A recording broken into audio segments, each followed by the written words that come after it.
Hello and welcome to Running Your Stories. This is episode 18 and I'm joined once again by Lisa Wright. Lisa and I are going to chat about the Spine Race. In January I was taking part in the Spine Challenger, the 108-mile race in the middle of January, and Lisa took on the full Spine Race, the 268 miles. And we had a lot to talk about. It's the favourite race of both of us. We really like the Spine family and everything that goes on there. So I've been looking forward to recording this one for some time. So I hope you enjoy it. Here's the interview. Welcome back, Lisa, to Running Your Stories. Thank you. I think we do think it's about a year actually. One last thing I almost forgot. Let's turn that on. It's just because we've got lights up there, right. We end up with big shadows on the chins. Oh, don't need any more double chins. You just have a little bit of underlight. Yeah. So, when you were here last time, you were on with your challenge of reaching your 50th marathon and ultra by your 50th. Yeah. Which it happened. Yeah, it did happen. Didn't think so. A few DNFs on the way, but I did had to keep. Yeah, don't know how many marathons, ultras I did last year, but yeah, did it. Yeah. Pisa on my birthday. It was lovely. Really enjoyed it with a few friends and 50th marathon in Italy. And we had a pizza after. Excellent. Yeah. Some big celebrations on my 50th birthday. Yeah. It's a smashing. Brilliant achievement. I don't think I'll be near that for my 50th. You can do it. It's amazing I can slot them all in. Yeah, But I sometimes find it hard to be really motivated to race, except for the big ones, as it were. So I'm sure I'll have done 50 marathon or / ultra distance runs, but not necessarily official ones. No, yeah. Well, if you count them, yeah. And all the ultras that you've done, like how many marathons in each ultra. Yep. And if you could count them, it'd be stack up a bit more. It does, yeah. When you DNF one that you've got 200 miles on and you think, well, I can't class as one. I know, but yeah, I did it.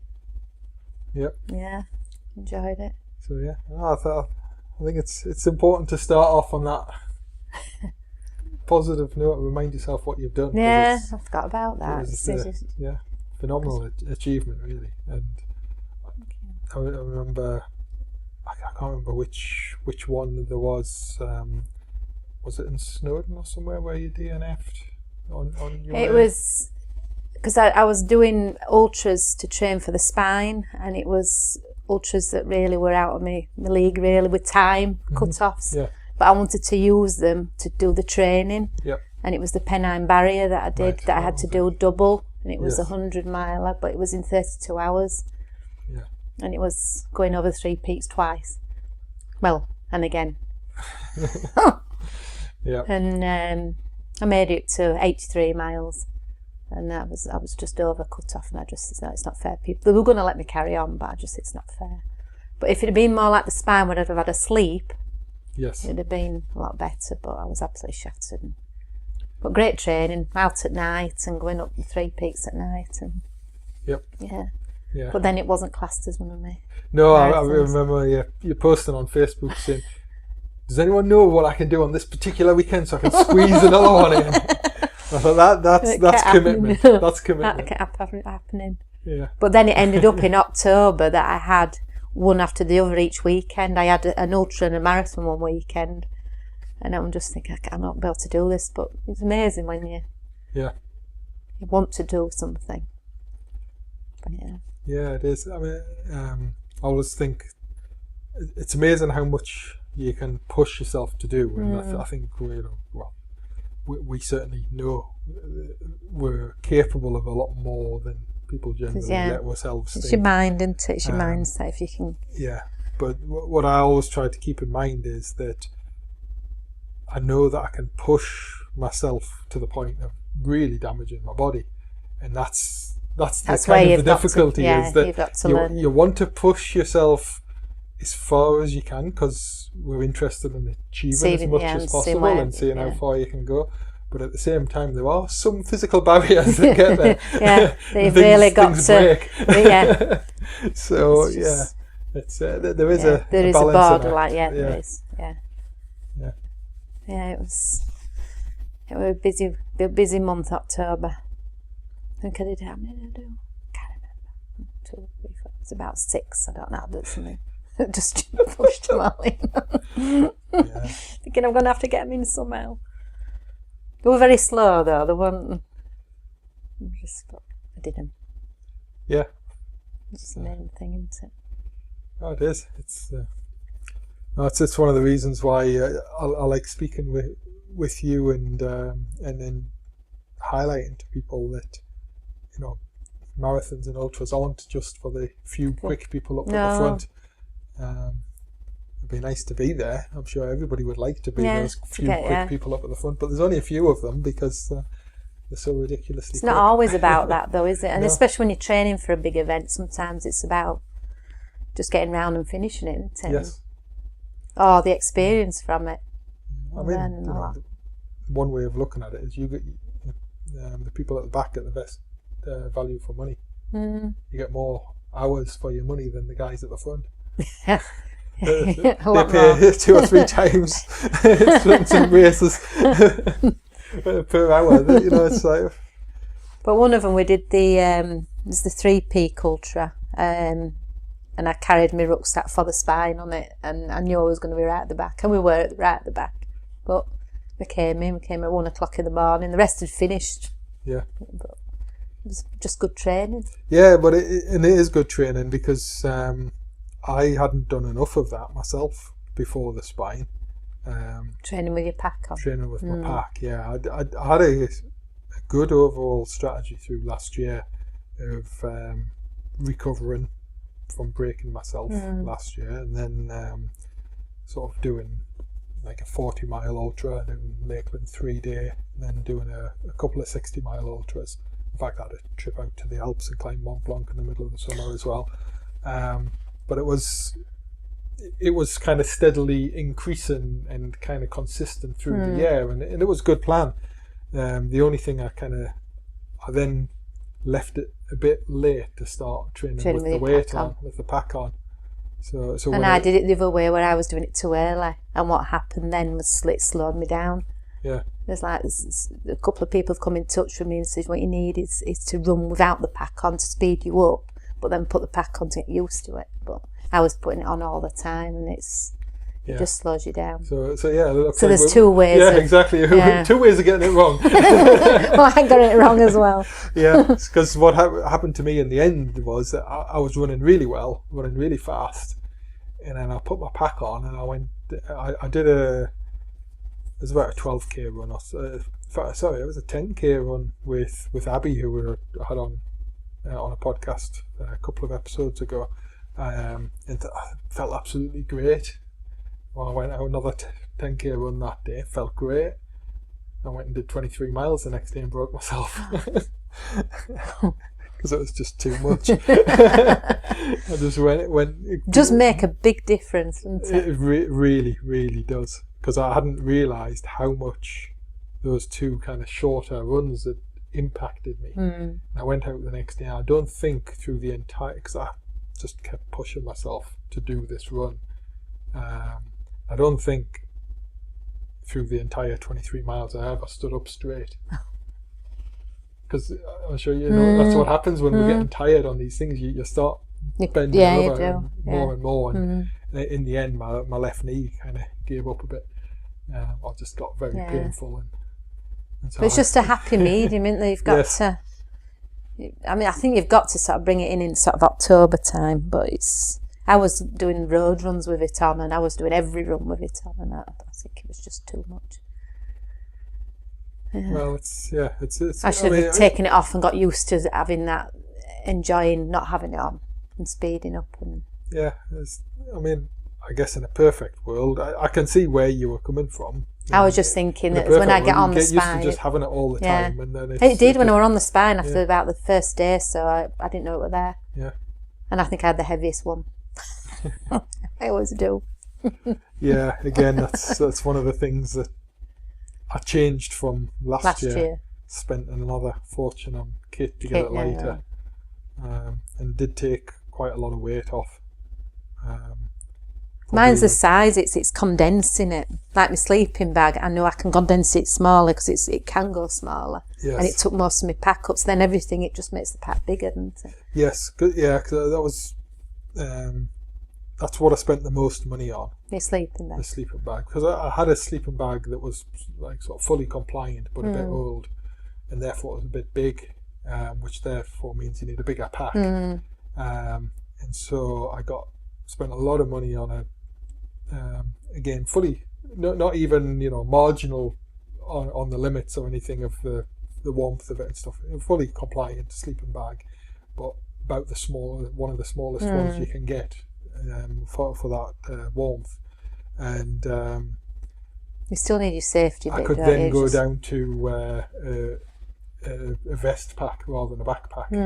Because one of the problems I have is because of my height, the hip belts, unless I have a really big backpack, the hip belt doesn't fit properly. It slides up as I'm running, and that gets very uncomfortable. So moving over to being able to run with a vest, it's like the 25 litre. I had a 40 litre pack the year before. Now we're on 40. Yeah, I went from 40 down to 25. I did a couple of extra pouches for more food. But you can imagine what a 40 looks like on me. Yeah, I've seen the pictures. They all say it's too big, and I went, no, it's because I'm short. Yeah, but yeah, so like you say, it does make a difference because a smaller pack weighs a little bit less. So there's about another 300 grams off the pack, about 500-600 grams off the weight of the sleeping bag. Yeah. And it quickly starts to add up. I think I got 3 kilograms off from what I'd used. Yeah, I've got to learn about the year that. before. But it's not easy. The kit's really expensive. Yeah, no. I've spent a fortune already, and I spent a fortune again. Yeah, it looks like I'm going to have to condense it again. Yeah. and pay for the race again. Oops. Yeah. So yeah, that's one thing I've got to learn now, sort my kit out. Yeah. Yeah, but so you're doing the training. Doing the training now, starting. It's taken me a while to recover. I did have a few weeks off. And like you say, I'm just starting back now and getting back to it. Yeah, 20 miler tomorrow, so that's going to be me. No, saying that, we did the sweeping at one of the ultras. And we did 29 miles, but we were like walking on that. But that's still training, isn't it? Yeah, it is. Yeah. Anybody used to being back out again. Yeah. We're out following the back runners for about 10 hours. Yeah. We're out a long time. But this is proper going out and doing a bit of running tomorrow, hopefully. Yeah. It'll be back to it on the Pennine Way. The toughest run I've done back tomorrow as well. It's 15 miles and it's 1,000 metres of ascent. What's that, 3,000 foot? 3,500 foot? So we're both back to it. Yeah. Oh, the journey starts again. Oh, yes. Well, Aye. I'm looking forward to it. So, going into the race this time, I saw you before I started mine. Yeah, I did. Which was a nice surprise. I didn't expect you to be there. Yeah, see at the start. Yeah. No, I wanted to see Challenger go, and there's a few of you that I knew, so yeah.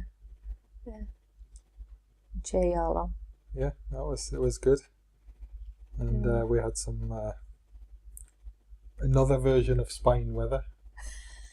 Wasn't extreme in any way other than it was just extremely relentless. It just didn't give stop. in, did it? No, there was no rest to it at all. There was variation in it, but no rest to it.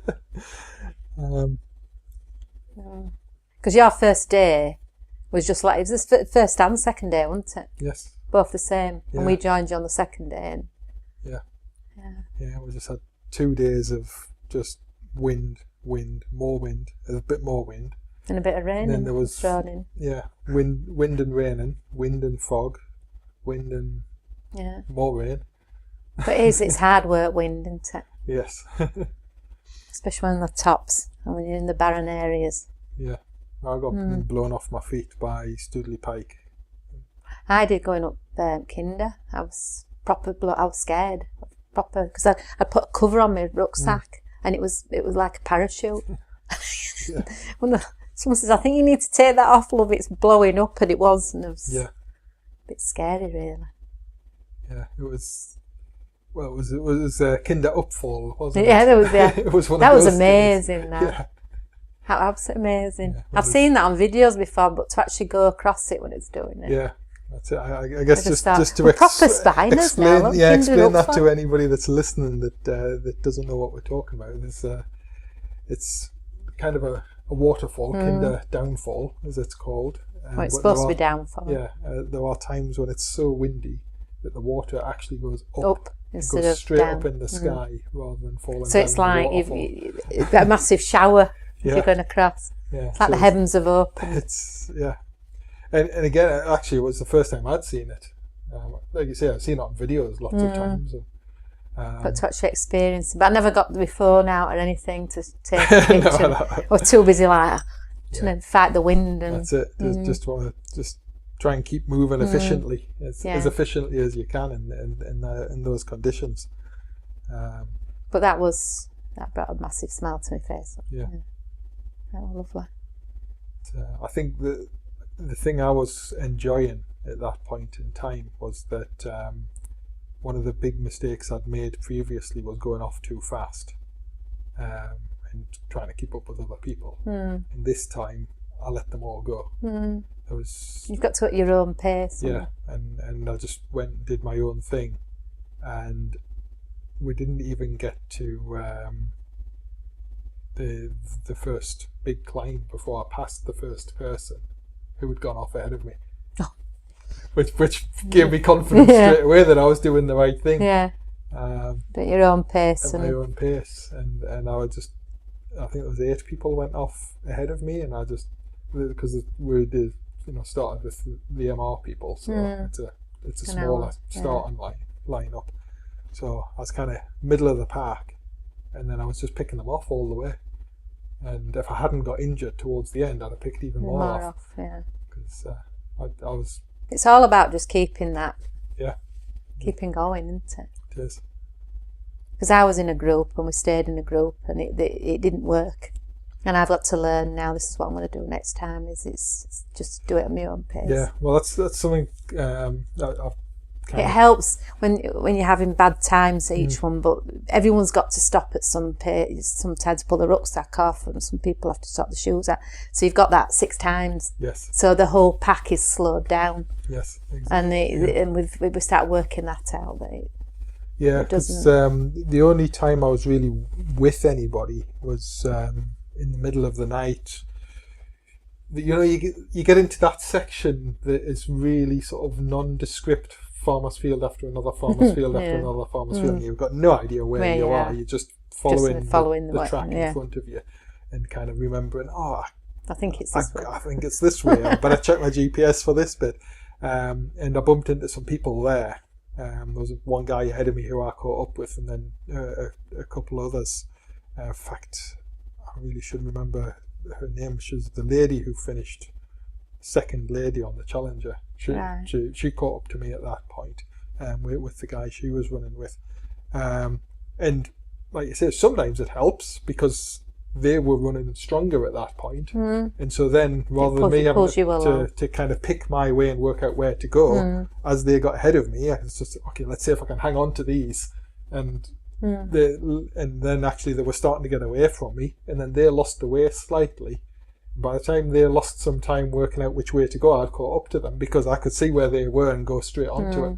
And so in groups can work in that way, if it's a very loose group.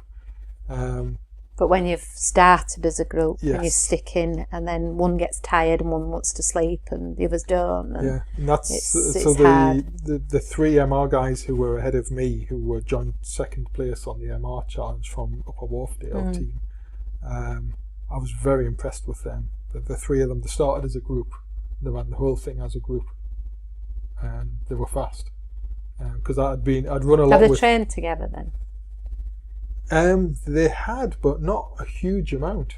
So they must be at the same pace as to do it. Well, yeah. I mean, I comfortable know. to it together. I'd met Joe because we did big chunks of the Challenger last year together, and I think he finished in about 42 hours last year, and I was around closer to 46. And then this year, him and the other two guys, one of them apparently was quite inexperienced, the other one was much more experienced. So Joe was supposed to be the middle one of the three from what I understood. And the three of them finished in, what's it now, 35? That's a good time. Just under 35 hours. I was just under 36, so they were about an hour ahead of me. Which is a really, it's well, both of them are brilliant times. Yeah, So to do it as a group in that time, with, like I say, there was kind of two experienced guys and one inexperienced one, and to stick together like that. I mean, when I ran with Ben at the Challenger, we work really well together. Yeah. When there's two of you, but it's usually when there's more than two. Yeah, exactly. So I was very impressed with their teamwork, I have to say, for them to stick with it, and get that. I did catch up to them at one point. Well, at Hebden actually, I caught up to them, and I came out with a checkpoint ahead of them, and then they caught me up and passed me, and then I think I would have caught them if I hadn't got injured. Right. But looking at the sector times, when I was injured, I was not losing ground to them. Right. So they were an hour ahead of me, but my plan had always been to get close to the end and then push, go faster. But then because I was injured, I couldn't go faster. No. But I didn't lose Lose ground, the time, no. which I'm quite impressed with myself for being able to maintain the same speed as the people. Because that last bit is one of me. the toughest bits, Yeah, isn't it? even though I was injured. So Well done. quite pleased with that. Should be, I'd say. But I didn't have the challenge of heading out up the next hill after you come out of Hardrow. Oops. Because I believe that's where it gets fun. That's where it did get fun, wasn't it? That's where we had problems. Yeah, when we came out of... I'd set off from Hars, I was on my own then, because the group had split up. We split up Malham. So I'd been on my own since then. And when we left Hars, I was feeling good, because I thought I know the route, and it was dark, and but I was happy. And I basically just sent a message to Mark and just says, look, I've no phone. My phone had, I don't know, I'd lost my battery. I had nothing to charge it up. And I says, look, don't expect any calls from me. Just watch my dog. I'm all right. And he says, okay, no, that's fine. Sets off from Hardrow, going up the Great Shunners Fell. Met Ben. He came, the one that I did the Challenger with. He didn't make. He came out. He'd hurt himself. Just carried on and met this James and this other lad, and they were going up. And one of them was leaning, to the side. And I said to James, "Is he all right going up?" And he says, "Oh yeah, he's been like this for a while." He says, "He's fine." I said, "Okay." So we carried on, and the weather then started getting bad. It was gales and it was minus whatever, and it was bad. It was dark. So you can imagine you're pushing against the wind, the rain.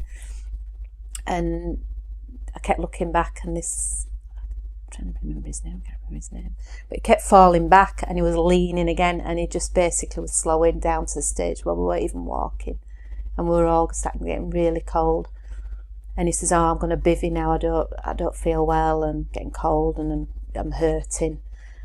And so we decided we'd press his emergency, and we tried to ring in. We couldn't get any network to ring in. Eventually James got the network and said, "Look, we're coming down Shunners Fell, we've got an emergency, he's hurt." And anyway, they called the safety team out. But all he kept wanting to do was to bivvy, because he was in so much pain. We had to take the rucksack off him, so we're carrying that between us, and he kept falling, and it took us from Hawes to meeting the safety team. I think we were travelling for about nearly 10 hours. Wow. It was a long time. Yep. I set off from Hawes at 7, 8, 9, 10, 11, 12, 3. So it'd be about 8. I think we got to the safety vehicle by 3 in the morning. So it was a long time. He was suffering for hypothermia. It was really bad, and we weren't far off because we were shivering and cold. And the safety team, when they met us, they didn't think we'd carry on, but we just says we'll just need somewhere to bivvy and get warm, and we'll carry on. But then by this time we're so far back on the race. But we went into Thwaite it is after that, and we wandered around trying to find some accommodation, somewhere to. Well, not accommodation. Somewhere to bivvy. I even looked at a telephone box. But we eventually went round a farmyard, and we found this little.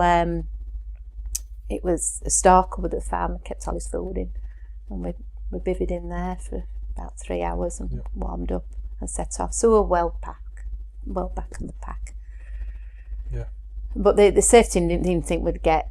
When the next one was Tanhill, they didn't even think we'd get there. We got there. When we got to Tanhill, they just basically says, "I don't think you're going to make it to Middleton." And we said, "Well, we're going to give it a go." And we carried on, and we did. We got to Middleton, and that was one of the most favourite sections ever. I could feel people dot watching. We only had 5 minutes to get into the cut-off. An owl flew over me as we ran down, and we got there, and the spine team came out, and they ran in with us, and we got in. And it was just magical at that moment. Yep. To me, that was my finish line. Yeah.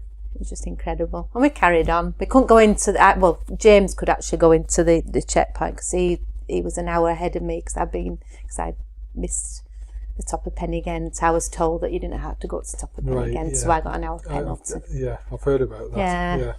It was just, they didn't know at the checkpoint at Malham. Yes. They didn't know if we were going on the top or not, and they said there'd be someone there to tell you, and there was no one there, and all the runners were saying, well, actually we don't go up. So some went up, some didn't, and the weather was so bad, I thought, because when I came over on the day before, which it'll have been Sunday afternoon when I came over, there was nothing said about it at all in Malham Tarn. I knew the weather was bad, so I knew there was a chance of being diverted, which I think we all know. But you got diverted. The challengers all got diverted, didn't they? I was one of the first people diverted. Oh, were you? Last year, I was one of the last people to go over before they diverted it. So you've done a bit of both. So I've done both. So what I've found, and having seen the diversion, now I know what to look for. And I have to say, because as you know, there's people, I call them spine angels. People who just come out to support the race, and a bunch of them are MR people. Right, yeah. Oh, yes. And so I know them. Right. They're out to help anybody who's there and support everybody, but a lot of them are mountain rescue people, and so I know who they are, and so they'll look out even more for the MR people. And so when I passed them, having come down off Fountains-Fell, you just touch a piece of tarmac before you go back up again. I saw some of these spine angel people there, and they said, "Oh, it's diverted now."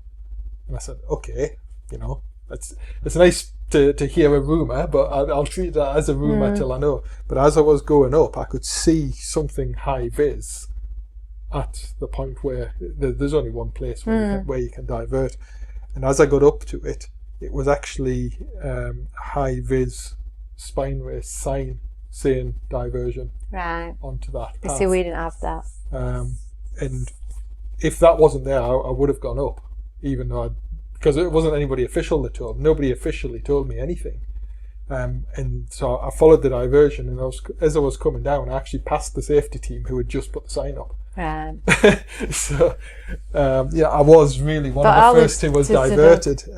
But It's difficult because all the runners, because they didn't know at the checkpoint, then the runners were all saying, I've been told we are diverted. Yes. So it's like, and the weather is bad. And I'm thinking, well I think who's it to believe? At that point in time, like while you were, let's say, at Montane or whatever, I think at that point in time, the diversion was active. And I think that's where the confusion It did. There was a few that were. Because if people had like gone on the internet and checked, there was messages on Facebook and stuff saying it's diverted, and but then I think the only thing I can think is that it really needs to be clarified that you only follow a diversion that is signed. Which again, that's what they should have said, but no one had said that. Last year, I actually ran into the opposite problem.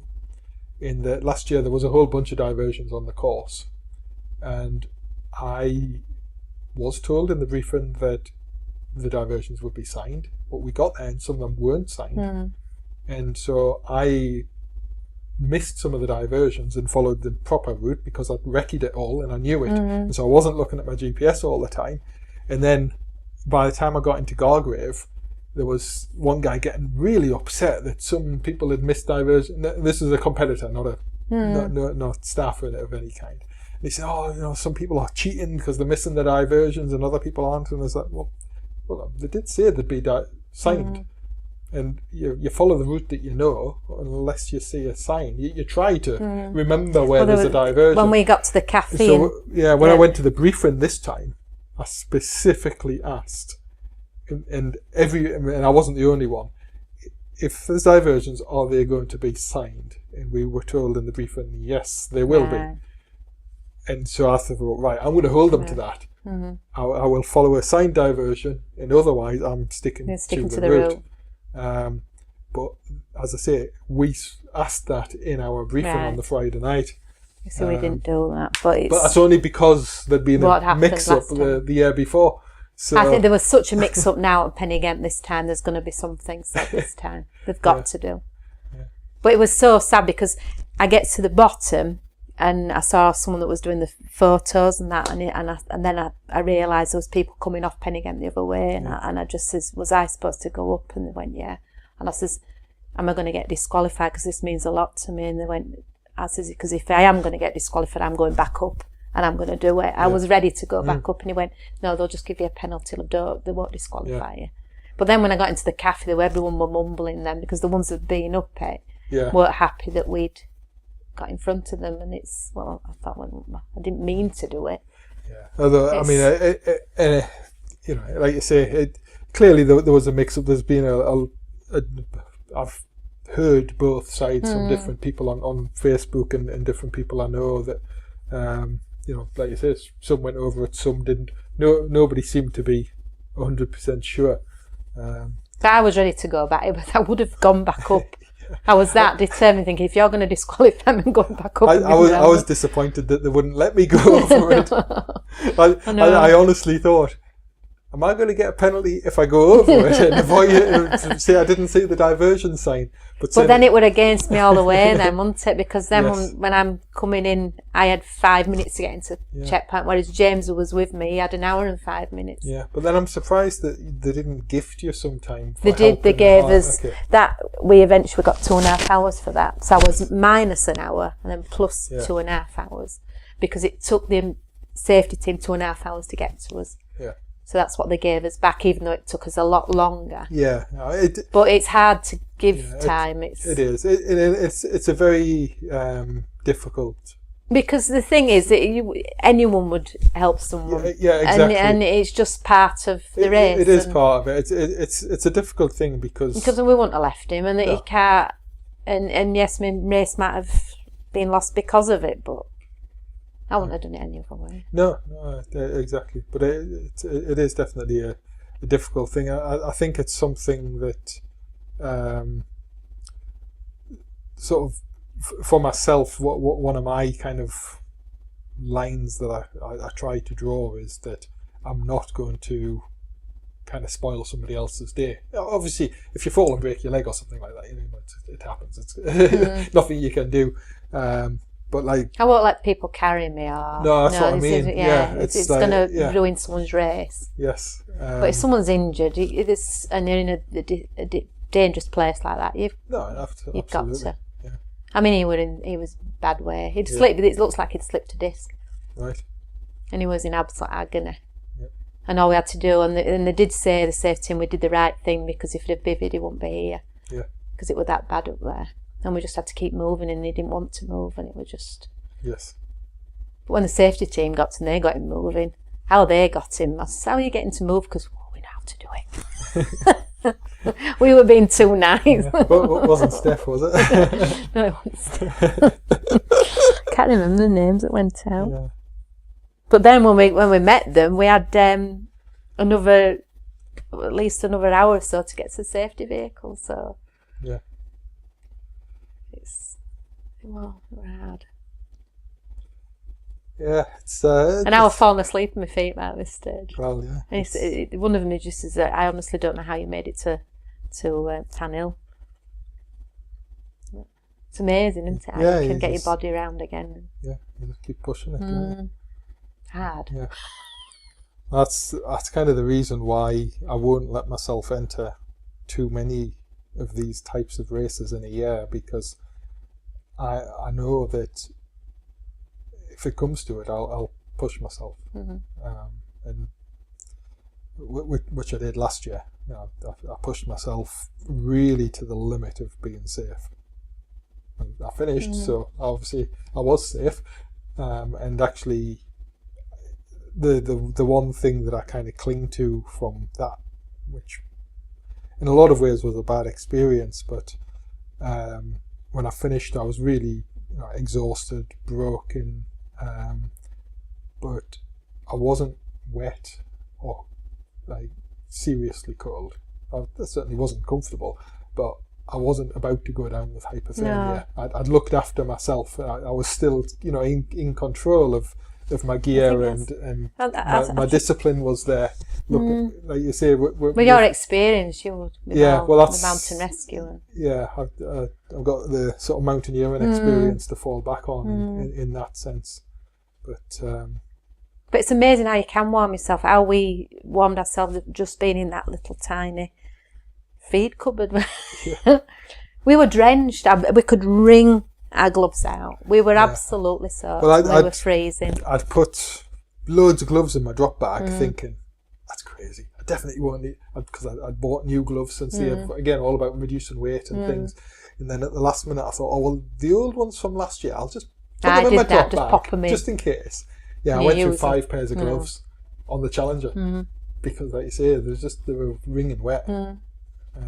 They stay warm, but only for it's nice to get a nice dry pair. On the Sunday sort of evening, as I was finishing, coming down into Hawes, coming down off the hill there, I had my biggest, thickest pair of mountain gloves that I used with Mountain Rescue in the middle of winter on, and it felt like the wind was blowing through them. These are fully waterproof Gore-Tex, big, really thick mountain equipment gloves. And you still were feeling the wind. And my hands were cold. And it really felt like the wind was just going through them. That is the coldest section, though, that bit. It was crazy. Because it was so open. It was just... And again, I mean, it felt like the wind was going through my waterproof jacket. I just felt like I was just drafty. Drafty. Yeah. And the ground's just kind of technical enough that you can't run smoothly to sort of get speed up to, because again it's downhill and you're thinking, okay, I can just run fast and warm myself up. It didn't work that way. But the ground's so uneven and boggy and the last bit's so stones boggy and it's just like I can't get any pace up to warm up. And you've got tired legs. Yeah. No, it's one of the hardest sections, that. Yeah. Just goes on forever, doesn't it? Yeah, well, last year was the diversion around that part. Oh, yeah, going over them bricks. Them bricks. Yeah. That was awful. That wasn't nice, that was cruel. I did discover one interesting way that not so much warmed me up, but woke me up. It was like on the Saturday night, in the middle of the night, where you inevitably, I think, have a low point at sort of 3 in the morning or whatever. And I ended up, and I'm sure it's the same place where everybody ends up, because I think there's a set of tracks that lead there. You end up staring at the corner of a field where there's a river and a really steep bit, thinking, this isn't the right way. Where am I supposed to be going here? And so I hadn't used my GPS up to that point, so I remembered all the route. So it turns my GPS on, and it takes ages to get a fix on the satellite. And it was raining too heavy because I could use the GPS on my phone, which is like a sort of third or fourth set of navigation sort of backup, but it's fast. But it was raining too heavy to get your phone out. To try and use that, because the touchscreen just won't work in heavy rain. And I'm waiting for this, and I got really angry with it. I nearly threw it away. I got that angry with it, but it woke me up. Oh, did it? Getting angry. Oh, is it so all that? What? It just it just raises your heart rate. Getting a bit irate, and so it woke I got the GPS fix. Started following that, and then I thought, actually, my head torch isn't very bright. I'll change the battery on my head torch, and that woke me up a bit more. And then I started going faster. And I thought, actually, that's a useful technique. Yeah. Remember that. Yeah. If you're having a real low point and you think, what else can I do now? Because obviously sometimes think of something when you're having a low point, maybe you have a bit of chocolate or you have some sweets or that can help as well. But yeah, getting angry is another thing to one. try. That's all right. I'll think of something that upsets me. Yeah. So. Yeah, no, I think not one to use too often. But, wakes you up a bit. Yeah, it definitely woke me up. But it is hard, isn't it, when you're falling asleep and trying to move. Yeah, so I actually did fall asleep. I was actually sleepy at some points on my feet. Yeah, I was last year on the Challenger. Yeah, I mean, I did it in 46 hours without a sort of proper attempt at sleep. So I still keep looking over like my Strava on it and thinking, where have I lost the time? But sometimes you can get it back by sleeping, because having a couple of hours sleep makes you faster then. Yeah. So one of the things I'd worked on was having like a 10-minute sleep, sort of power nap. And I tried that out. We did a mountain rescue exercise where we were out for 18 hours through the night. And in the middle of that exercise, or again, sort of probably about 4 or 5 o'clock in the morning, I said to the other guys, okay, I'm just going to try and sleep for 10 minutes in the Land Rover, because I want to see how it works. And I did manage to. I slept for 10 minutes in the Land Rover that day, and I felt brilliant afterwards. Power napping. And so this time, there's that little there's like a bus stop, which is bench on the front and the back. Wait, where are we now? The Gargrave, is it? No, it's before Gargrave. Just before Lothersdale, actually. You know, where the tri team had their tent up and stuff. Oh right, yes. A little bit before that. It's probably like one of the roads just before there where you cross. And I thought, okay, I'll go around the back and lie down on that bench, because I know it's there to gets me out of the rain and everything. And just kind of, and there was somebody else around at the time, and he said he was going to, then he said he was going to head off, so it's fair enough. I thought, it's only 10 minutes, so I don't need to call in to say I'm stopping. Just about getting my head down, and it turned out that the safety team had been parked just around the corner. So when they saw my tracker stop, they came round just to see how I was doing. And woke you up. Yeah, so I nearly got to sleep, and they woke me up. They said, yeah, okay, that's fine, 10 minutes. So, you know, we'll see you in about half an hour anyway, but further on. Nearly went to sleep again, and then some other competitors came past. So I never actually got to sleep.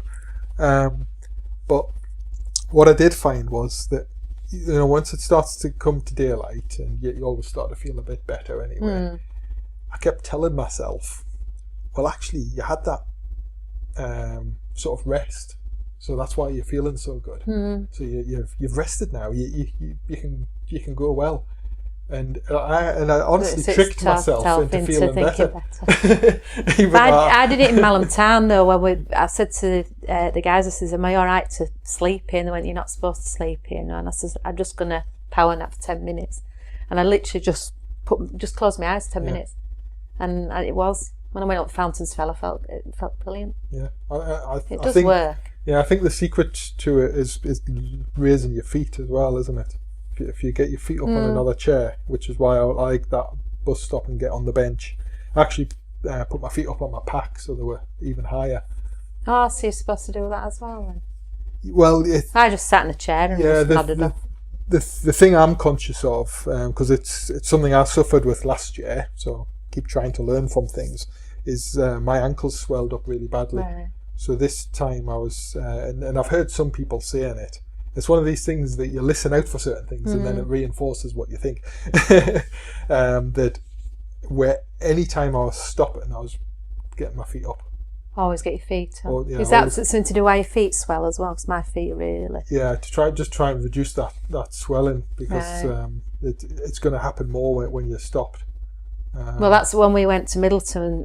We stayed. They'd sat my feet out and everything. We must have been there an hour and a half. And we ran in. When we came out, we couldn't even walk. Yeah, because the feet had swollen. Because that happened to me in Gargrave last year. You know, there's a big bus shelter thing in Gargrave. Yes. I sat there and had something to eat, and I was probably there for 40 minutes or so, because there was somebody with a camper van and they gave me a cup of tea and stuff. And I stood up from that and I could hardly move. And it's things like that made me think, actually, yeah, if you stop somewhere like that, just you got to put your feet up at the side of you. Just use part of the bench, and even better if you put them on your pack and get them even higher. Well, I think it makes a difference. Learned, it's hard to know. Unless you get the swelling, you don't know. Yeah, I did. We went out. We ran in, and then we came out like 2 whole days. We couldn't move. Yeah. We couldn't. Well, it was just, and it was like that after. It was just a feet. That was like the start of the end of my race last year, and from Gargrave onwards, I was struggling all the way because my ankles had swollen up so much. I was in agony, and I was determined not to let it happen this time. So yeah, the couple of times when I had, because again in Montane, when I went in there, I said, is it all right for put my feet up on another chair? So even though I was only planning on being in there 10 minutes. But actually, maybe I forgot to put my feet up. Because when I stopped and had something to eat, and it might have been because I forgot to put my feet up, I then nearly passed out. So I ended up in there a bit longer than I was supposed to be, because I had to lie on the floor with my feet up. But then I got chatting with the medics, as you do, and mentioned to them about this tendon that was agony. And so then they phoned the physio and exchanged videos over the phones, and then decided they were going to tape my leg up to try and help me, which helped for about 5 minutes. And that's all. But I lost probably 30-40 minutes. And then as I'm leaving, they say, oh, you've been here longer than you're supposed to be. I was only here longer because you said you wanted to do something that I didn't ask you to do. But it's kind of, if it was going to help, I thought, well, I'll make the time up by being in less pain, so it's worth losing 20 or 30 minutes to get something taped up.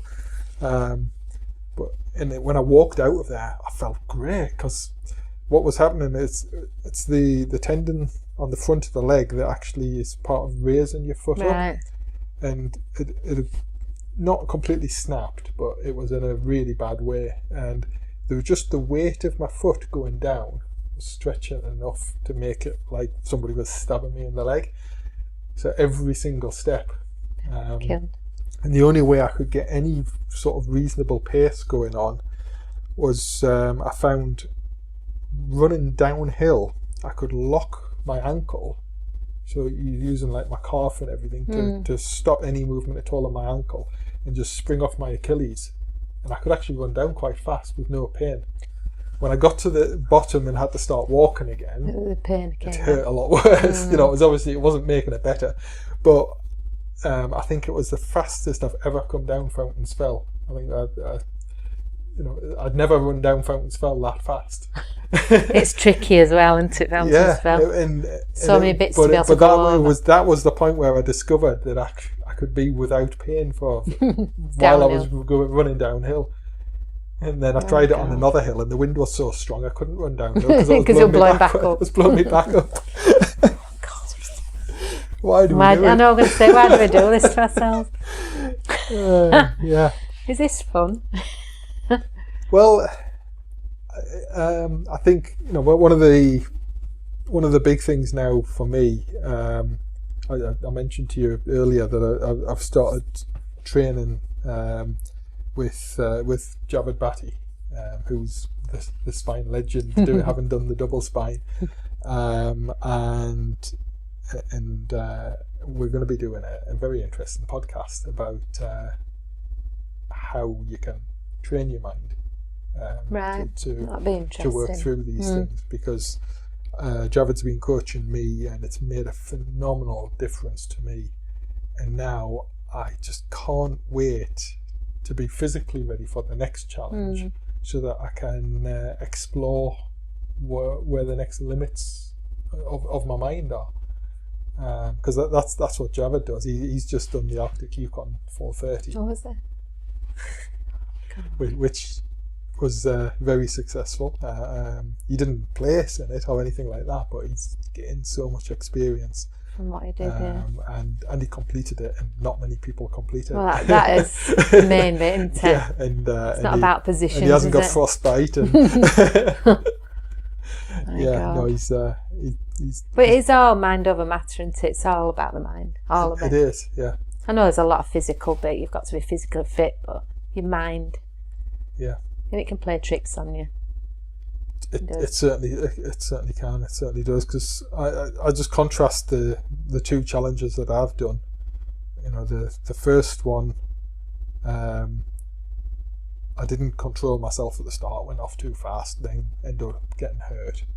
And then the only sort of resource I then had was just to push myself harder and harder and harder, and kind of dig into deeper and darker places, and to just really unpleasant places. And it's kind of nice to know that if you're ever in a situation where you have to self-rescue or something like that, okay, I've got that to draw on, but it's not something you want to choose to do.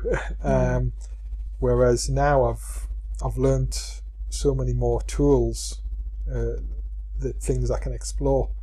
Like I say about sort of getting angry, wasn't something I would do on purpose. And in the past, if I'd got angry like that, immediately afterwards I'd have felt sort of ashamed and kind of think, I shouldn't have.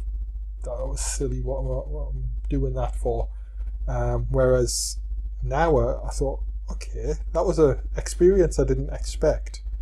What can I learn from it? What happened to me during that experience? And that's how I then discovered, actually, it woke me up. And it was actually quite a useful experience. But it was only a useful experience because of the way I treated afterwards.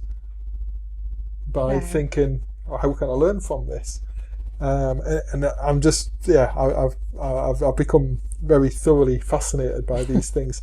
The other one I had was, I was running along, my IT band started getting really tight and started getting painful, and just a few weeks before something, one of my last big training weekend, I'd been out with Howard Drake-up, who did his amazing third place on the Challenger. And my IT band had started playing up that day, and I said to him, just hold on a minute, I'm just going to stretch it out, 30 seconds, stretch it out, stops hurting, on you go. And I thought, that's great, that's a good tool to have in the box. In the race, the weather was so bad I didn't want to stop for 30 seconds. It was you just want bad. to carry on. And so I thought, okay, well, what else can I do? And one of the things I'd been talking about with Javed, and actually with my physio, about potential injuries and things like that, was, well, if something starts to hurt, experiment with it. And so the IT band was hurting, so I thought, okay, well, if I just land my foot a bit more to the right, what does that do? A bit more to the left? So you started trying to compensate for it with... Yeah, just trying to find, does something make a difference? And even a little bit of heel strike, and just see what difference it makes. And what I found was, it took maybe 5 to 10 minutes to go through all the different options. and then it didn't hurt anymore. Because basically we're stretching it out because you're moving positions. Yeah. And it was just like, that is just, rather than... But your body does that sometimes naturally, doesn't it? Where but rather than dwelling on it and letting it build up in your mind that it's a problem and it's a barrier and this is going to stop me, and rather than treating it that way, I treat it like, oh, this is interesting. I wonder what I can do with this. And it's almost like the lightness of thought changes it completely. Because you're just thinking about it in a sort of light, positive way instead of and it's because actually I was running with a really good runner last night at a club run. He's one of the sort of fastest local runners, and absolutely beasted me. And we got talking about this, and he said, "Oh yeah, so it's it's keeping the positive mindset." And I said, "Well, actually, this is going beyond that, because when you're doing something like the full spine or whatever, if you're going for 6-7 days, you can't stay positive all the time. No, you can't. You have your dark places. You've got to accept that you won't always be positive. And I think that's how you deal with it. If you're running like marathon distance or whatever, stay positive. That's fine. It's a good good enough tool for that. But when you're getting into the long distance ultras, you've got to know it's not all gonna be positive, and you've got to have other ways strategies, other ways of dealing with it. And you've got to, the one thing you've got to really, really, really want what you're doing. Yes, that is the main. Yeah, and because I've just been reading. I'm on the last chapter now of David Goggins' book. No, I've not. Seen that? No. Do you know David Goggins? No. So he's this big black American guy, and I say big. I think he's 6'4", 6'5", so it makes me look short. And 2 or 3 points in his life, he's been massively overweight. So at other points, he's been like a bodybuilder kind of physique, and he's been a Navy SEAL. And he's won 200-mile ultras. He's got an amazing life story, and he has a different kind of strategy in that he's a lot more about fighting through things, because that's kind of his nature. It's a fascinating book, though. I've been really interested in, it's never about one way of doing things. It's look at all the options, and he talks about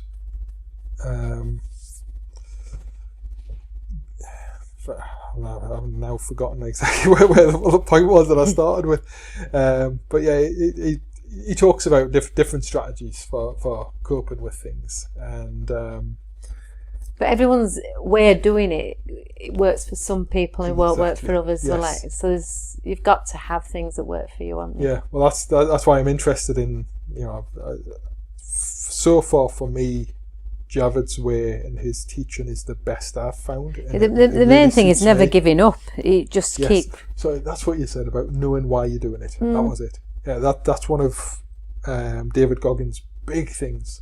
You've got to want that. That has got to be. Yeah. If you're half-heartedly thinking, well, I'll give it a go. Yes. It's so easy to think, well, I'll just pull out. I'm not bothered. Well, but if you've really, really trained hard and that's what you really want to do, it's like me coming off Penny Ghent, and then them saying you've got a chance of being disqualified. I was ready to go back up Penny Ghent because I was no way I was going to get disqualified. Whereas I nearly DNF'd on the White Rose 60 because I was doing it to kind of just for a bit more experience and a bit more training before the spine. But that wasn't your ultimate goal, was it? And I was 3 miles from the finish and 1 mile from my house. So the house was more important. And I nearly just sacked it off and walked home. In fact, that's probably only half a mile from my house, and about 2 or 3 miles. In an ultra, 3 miles is a long way. Oh, it is, but it's the last 3 miles of a 60 of what was about 63. And I really I genuinely could have given it up. I probably would have done, except that another guy wouldn't let me.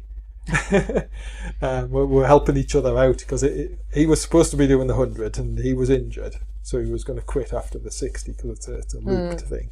And but as it got dark, he didn't know the route, and it's not a particularly difficult route to follow. But if you start to lose your confidence, as you know, it makes a huge difference. And he'd lost his confidence with the route finding, and because it's the nearest ultra to my house, I know the route like the back of my hand. And so I was helping him with the route. You needed to stay and he wouldn't let me. He wouldn't let me quit. So it was really great teamwork. But it's like when we came out of Middleton and we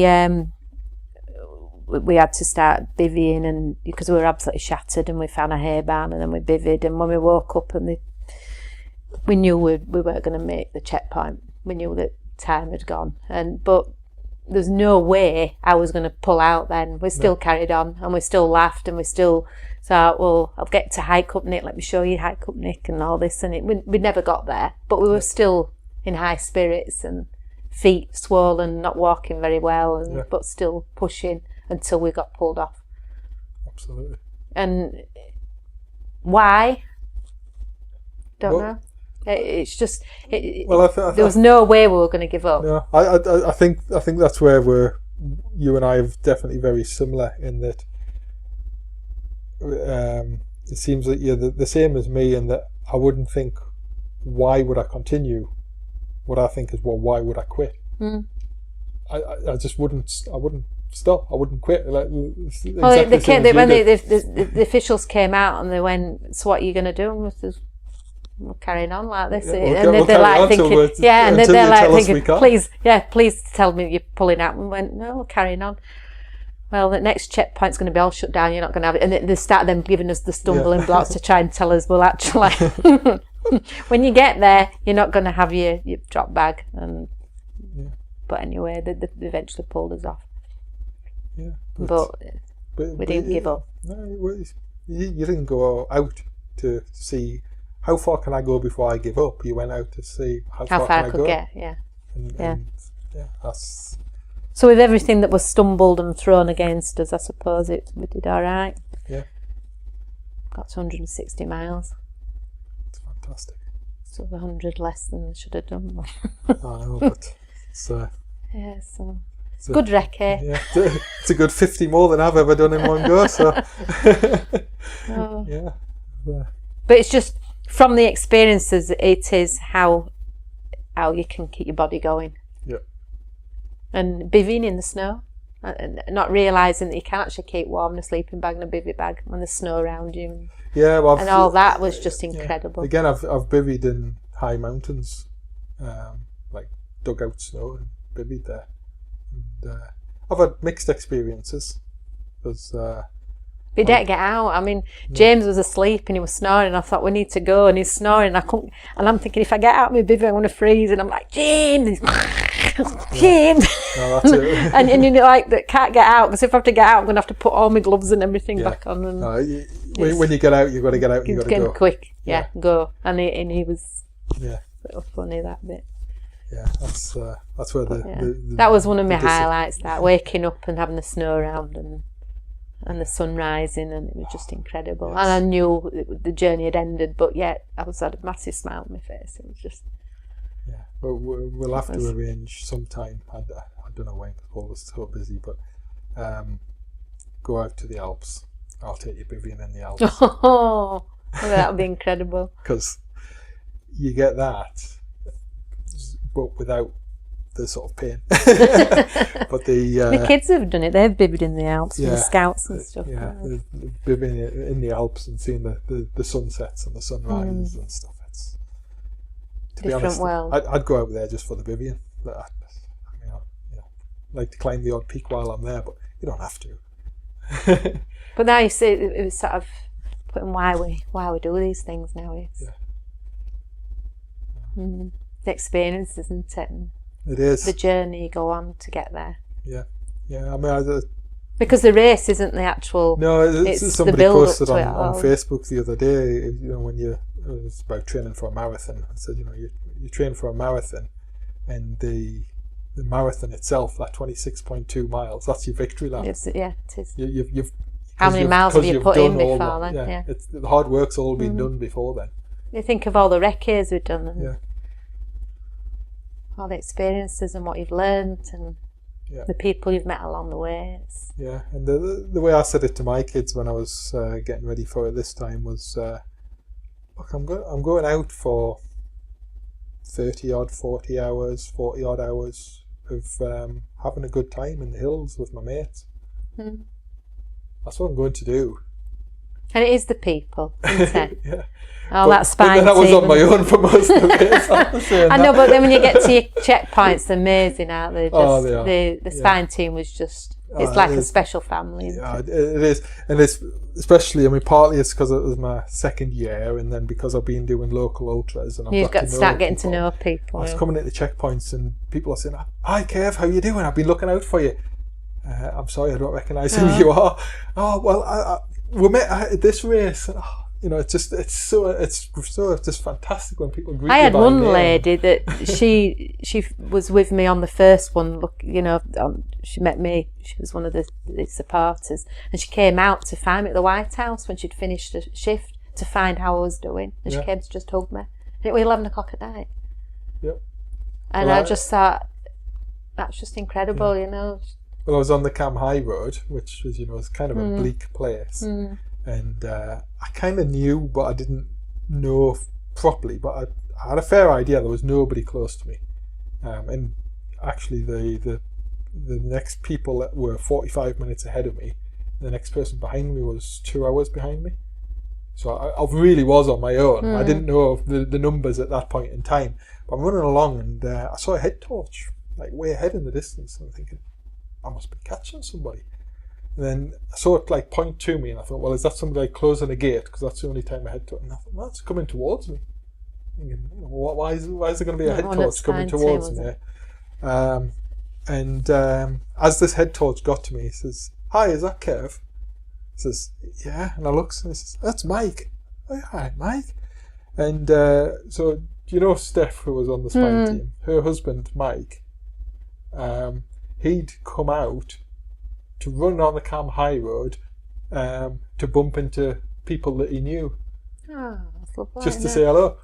Just to say hello and just give you that. That's it, isn't it? No, so, but Steph was amazing as well. She just get the boosts when we need them. They just appear from nowhere. Yeah, so I did go and try and give them a bit of a hand in their barn the other week when they were trying to get it ready for the business to say thanks a bit, because just incredible, isn't it? Just amazing. It's, I mean, the Cam High Road is the most bleak place in the world, and this was at night as well.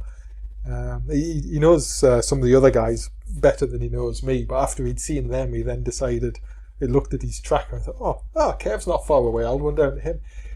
But Mike was dressed for proper pace running, not back end of 100-mile running. And I'm saying to him, "Mike, you look cold. Just go. Don't stay here talking to me." But yeah, I mean, it's just incredible, isn't it? It is. It's great. No, it was the Middleton bit where they all came out, and they had this little mission to get little Lise into Middleton, and that was what they did. And they just knew they had to make me run through the village. It's brilliant. And just. Yeah. Just I was in pieces when I finished. Just to know that they were there. And it's so good on these races, the way everybody that's there, your fellow competitors, all the volunteers, all the the staff, because there's kind of two levels of volunteers, isn't there? There's the ones that are official staff, sort of just being doing what they're told, and they're the ones that are really deeply involved with the event, and everyone wants you to do the best you can. They do. And they're all there for that reason. They kept saying you're a hero, and I says, "A hero? No, you are. No, you are. No, but that's what they kept saying. You're like, no, I'm not doing very well. Look at my feet." They said, "Look very well, saying you've done 150 miles." Yeah. But I know, it just it is mind blowing, really, isn't it? Because I'd been kind of toying with the idea that maybe next year I would do Cape Wrath rather than doing the full spine. But then I'm thinking, well, I'm kind of, in the spine family kind of thing. It's I've got to go and do the full spine before I lose. Once I do this one, I'm going to come and help a bit and get involved with it. supporting, I think. So yeah, Be part of it. so it sounds like we'll both be in Edale next next January. Oh no. What are we doing? I don't know. It's amazing how you forget the pain. Yeah. It's some. I remember waking up when you were out of it, and I rang my hubby and I just said to him, "Whatever you do, I'm not going to make this, but we're going to carry on. I know we're going to get cut off." And I said to him, "If I say I want to do this again, please stop me, because I am in absolute agony." And he went, "All right, love." Laughing. Yeah, I think he knows you well enough. Yeah. No. Here we are. This will be another podcast in another year, will there? Oh yeah, definitely. Of the next adventures. I mean, fingers crossed.